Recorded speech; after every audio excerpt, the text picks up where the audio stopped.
अगर आप इस वीडियो को देख रहे हैं तो कभी ना कभी आपने मेडिटेशन ट्राई ज़रूर किया होगा। रिसर्च ये कहता है कि 100 में से 95 लोग जो मेडिटेशन को स्टार्ट करते हैं या तो वो इसको कंटिन्यू नहीं कर पाते या उनको इसका फ़ायदे के बदले नुकसान होता है। और इसका कारण ये नहीं कि उन्हें मेडिटेशन के फ़ायदे नहीं पता या उनके पास टाइम नहीं है या करने की इच्छा नहीं है। इसका रीज़न है कि उन्होंने मेडिटेशन को गलत तरीके से समझा है और गलत तरीके से करते हैं। तो आज इस वीडियो में मैं बताऊंगा कि क्या है वो 3 मिस्टेक्स जिनके कारण कि लोग ध्यान में सफल नहीं हो पाते और कैसे आप सही तरीके से मेडिटेशन करके अपने ब्रेन पावर को बढ़ा सकते हैं। दोस्तों, 21वीं सदी की सबसे बड़ी प्रॉब्लम कोई मिसाइल अटैक या पॉलिटिशियंस का अटैक नहीं है। इसकी सबसे बड़ी प्रॉब्लम है हमारा एक ऐसा दिमाग जो कि खुद ही हमारा दुश्मन बना पड़ा है। आज हमारा अटेंशन स्पैन जानवर से भी कम होकर 1 से 2 सेकंड का हो गया है। हमारी मेमोरी 20 साल की उम्र में ही जाने लगती है। हर एक इंसान अपनी जिंदगी देने पे तुला हुआ है। स्ट्रेस एंग्जाइटी एक रूटीन बन गई है। नींद ना आना एक फैशन बन गया है और ये दिखाता है कि इसके कारण इसका इम्पैक्ट हमारे रिलेशनशिप में पड़ता है, जहाँ की झगड़े होते हैं, लड़ाइयाँ होती हैं, कन्फ्लिक्ट्स होती हैं और इसका इम्पैक्ट पड़ता है हमारे जॉब में, हमारी लाइफ में। लेकिन दोस्तों, आपको पता है, अगर एक सबसे बड़ी स्किल आप इस सदी में सीख सकते हैं तो वो स्किल है मेडिटेशन। इसके सहारे आप अपने माइंड को ना सिर्फ काम कर सकते हैं बल्कि ब्रेन की वो सारी एबिलिटी जो कि आपने खो दी है उसको फिर से रीगेन कर सकते हैं।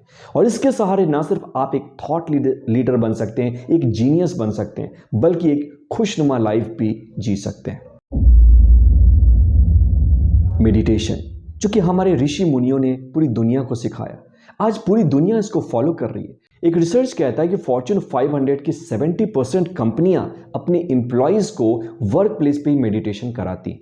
लेकिन इसके कारण जो उनके टाइम का लॉस या फिर उनके जो मनी का लॉस होता है, इसके बदले में उनको $1 के बदले $3 का बेनिफिट मिलता है, क्योंकि उनकी एब्सेंटिज्म वर्क से कम हो जाती है, उनकी प्रोडक्टिविटी बढ़ जाती है, उनके जो कॉन्फ्लिक्ट्स हैं रिजॉल्व हो जाते हैं और वो ज़्यादा एनर्जेटिक, क्लियर, फोकस्ड महसूस करते हैं, इंस्पायर्ड महसूस करते हैं।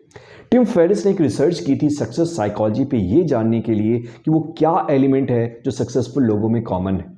उन्होंने देखा कि उनके काम करने के तरीके, सोचने के तरीके में बहुत डिफरेंस है, लेकिन एक चीज़ इन सब में कॉमन है कि इसमें से हर एक आदमी मेडिटेशन ज़रूर करता है।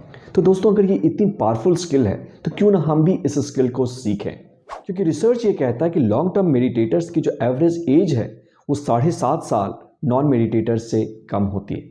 उनका ग्रे मैटर ज़्यादा होता है, जिसके कारण कि उनकी फोकस बेहतर होती है, मेमोरी पावर बेहतर होती है, वो बेटर डिसीजंस ले पाते हैं। उनका हिप्पोकैम्पस जो है उसमें ज़्यादा न्यूरॉन्स होते हैं, जिससे लर्निंग और मेमोरी बेटर होती है। और उनका एमिगडाला छोटा होता है, जिसके कारण कि उनकी एंग्जाइटी, स्ट्रेस का जो लेवल है, गुस्से का लेवल, वो काफ़ी कम होता है। तो हम समझने की कोशिश करते हैं कि आखिर वो क्या 3 मिस्टेक्स हैं जो कि मेडिटेशन में हमें सफल नहीं होने देते हैं और किस तरह से हम इसमें सफल हो सकते हैं। पहली मिस्टेक जो ध्यान को सफल नहीं होने देती, लोगों को लगता है कि मेडिटेशन का मतलब है थॉटलेस हो जाना, विचार शून्य हो जाना और हैप्पीनेस या ब्लिस में पहुंच जाना। जी नहीं, ये मेडिटेशन का एक इफेक्ट है। मेडिटेशन का मतलब है होश या जागना। जो भी आपके अंदर हो रहा है उसको समझना, उसके प्रति जागरूक बनना, और इस जागरूकता में ही पावर है। मान लो आपके पास एक ऐसा कमरा है जिसमें सिर्फ कचरा है। हर दिन अगर आप उस कमरे में लाइट ऑन करते हैं और उसके अंदर जाते हैं तो क्या होगा? धीरे धीरे उस कमरे की ऑटोमेटिकली सफाई हो जाएगी। इसी तरह से जब आप होश में रहते हैं तो आपका मेंटल डिटॉक्स होता है। एंग्जाइटी, स्ट्रेस, टेंशन, ये सब जो हैबिट्स हैं वो आप देख पाते हैं कि आपने ही क्रिएट की हैं और आपके पास इसका सॉल्यूशन है, और ऑटोमेटिकली ये हैप्पीनेस में और खुशी में बदलना शुरू हो जाता है। ओवर थिंकिंग, नेगेटिव थिंकिंग की हैबिट कम होनी शुरू हो जाती है। दूसरा मिथ जो मेडिटेशन में सफलता से रोकता है कि मुझे मेडिटेशन में बेनिफिट्स लेने के लिए लंबे समय तक ध्यान करना पड़ेगा। ये भी बिल्कुल गलत है। MBSR का रिसर्च ये कहता है कि सिर्फ अगर आप 10 मिनट तक मेडिटेशन करते हो तो 8 हफ्ते के अंदर आपके पास एक डिफरेंट ब्रेन होता है। उसके पास ज़्यादा न्यूरोप्लास्टिसिटी की कैपेसिटी होती है, स्ट्रेस रिजिलियंस, एंग्जाइटी से लड़ने की क्षमता उसकी काफ़ी बेटर हो जाती है और उसका डिसीजन मेकिंग बहुत ज़्यादा इंप्रूव होता है। तो ध्यान में लंबे समय तक बैठने से ज़्यादा ज़रूरी है कंसिस्टेंसी। सपोज करो आप महीने में एक ही बार एक्सरसाइज करते हैं 10 घंटे, तो क्या इससे आपको कोई बेनिफिट मिलेगा? नहीं।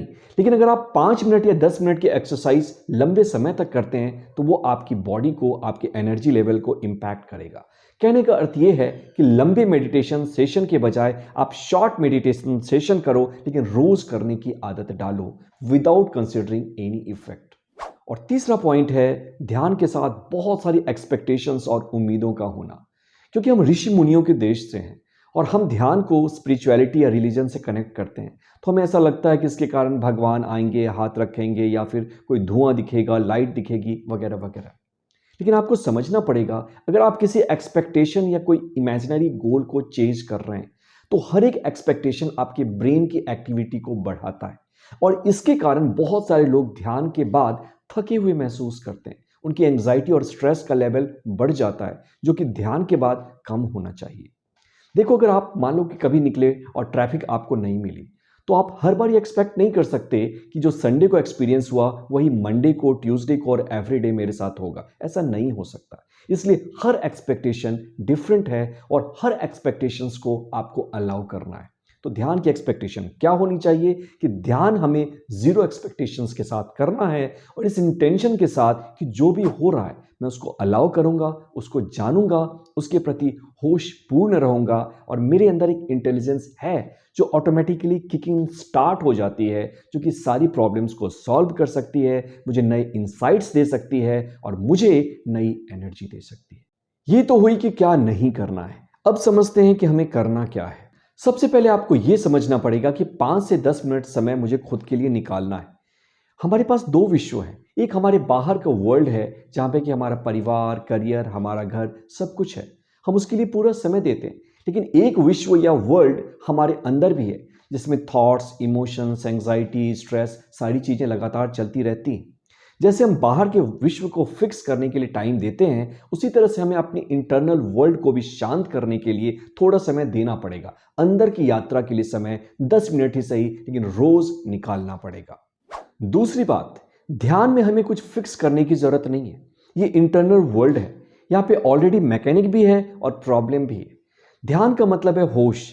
जब आप होश में रहते हैं और जो भी आपके अंदर है सिर्फ आप उसको देखते हैं, तो आपके अंदर की इंटेलिजेंस सारी प्रॉब्लम को फिक्स करने लगती है और आपका जो रियल स्टेट है, हैप्पीनेस का, जॉय का, प्रोडक्टिविटी का, क्रिएटिविटी का, वो ऑटोमेटिकली सामने आना शुरू हो जाता है। और थर्ड चीज मैं फिर से रिपीट कर रहा हूं, कंसिस्टेंसी।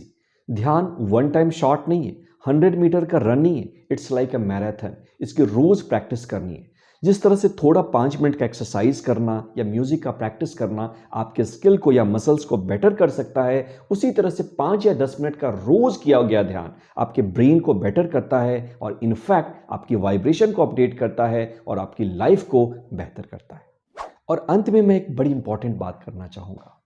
ये देश ना कभी अंग्रेजों का, कभी पॉलिटिशियंस का गुलाम रहा, लेकिन आज जो सबसे बड़ी गुलामी है ना, वो हम अपने ब्रेन की कर रहे हैं और इसके लिए कोई भी स्वतंत्रता सेनानी आकर भी कुछ नहीं कर सकता। ये गुलामी हमें खुद ही तोड़नी पड़ेगी। और दूसरी बात, ये देश ज्ञानियों का, वैज्ञानिकों का, प्लेयर्स का है, पर यह देश ऋषि मुनियों का भी है। वो लोग जिन्होंने ध्यान का संदेश पूरे विश्व को सिखाया और पूरे विश्व में फैलाया। लेकिन आज हम ही अपने इस मैसेज से डिटैच हो रहे हैं। तो ये जरूरी है कि जो हमारे ऋषियों ने पूरी दुनिया को सिखाया, हम भी उसको फॉलो करें और एक बार फिर से अपने मन को शांत करें और एक ऐसी सोसाइटी का निर्माण करें जो लगातार आगे भी बढ़ रही है, लेकिन उसके साथ साथ वो शांत है, जहां स्थिरता है, जहां वायलेंस नहीं है और जहां पे प्यार है।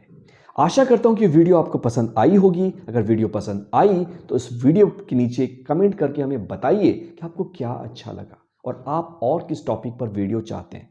यूं ही बना रहे आपका साथ। फिर होगी मुलाकात। मैं पीयूष प्रभात आपसे मिलूंगा अगले वीडियो में।